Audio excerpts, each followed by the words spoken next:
nga 12 Novemba omwaka 2022 olunaku olw'enkomerero lwalangirirwa.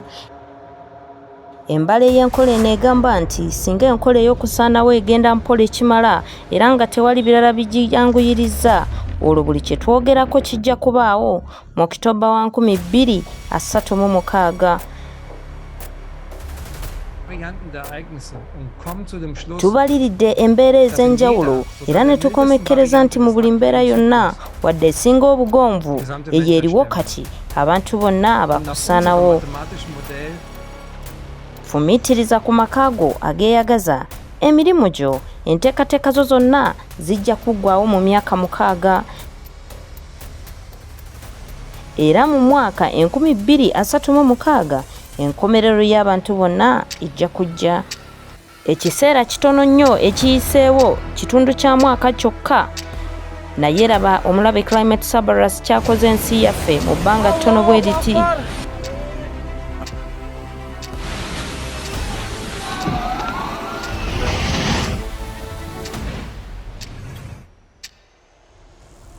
Era ffe ng'abantu tukozeewo ki oluvannyuma lw'enkomerero eno bwe yalangirirwa?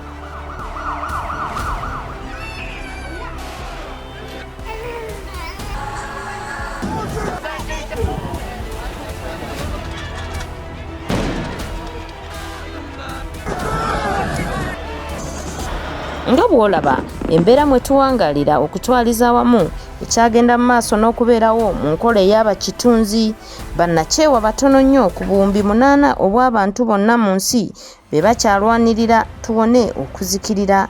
Emyaliro egisooka gibumbujja, ebisenge bijja, naye tewali alina kyakolawo munda. Twasomesebwa nti waliwo atusalirawo, naye kati olwaleero tewali n'atusalirawo kintu kyonna. Ennyumba yaffe ekutte omuliro era tuli wakati, ate ekyennaku bangi ku ffe tebamanyi na kumanya.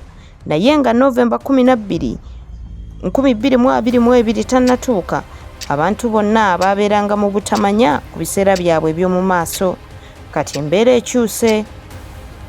Gano ge mazima mwe tuwangaalidde emyaka egisukka mu 10. Okuva leero naawe ojja kuba olina okubeerako nago. Kati obuvunaanyizibwa buli eri amanyi, nga naawe mwoli obuvunaanyizibwa ku by'okola n'ebyo by'omanyi weefuula nti tewali kiriwo oba owuliriza eddoboozi lyo ery'omuntu ow'omunda. Twegatteko kati nga wakyaliwo obudde, tukyayinza okukola enjawulo. Kasita tuba nga tusobola okwogera, tujja kwogera era tubunye amazima. Nga 22 omwezi ogw'Apuli omwaka 2023 olukiiko olw'ensi yonna ku mutimbagano olwa Global Crisis There's a Way Out nga luvvuunulwa mu kiseera kye kimu mu nnimi 15. Amazima gano gamanyise bonna.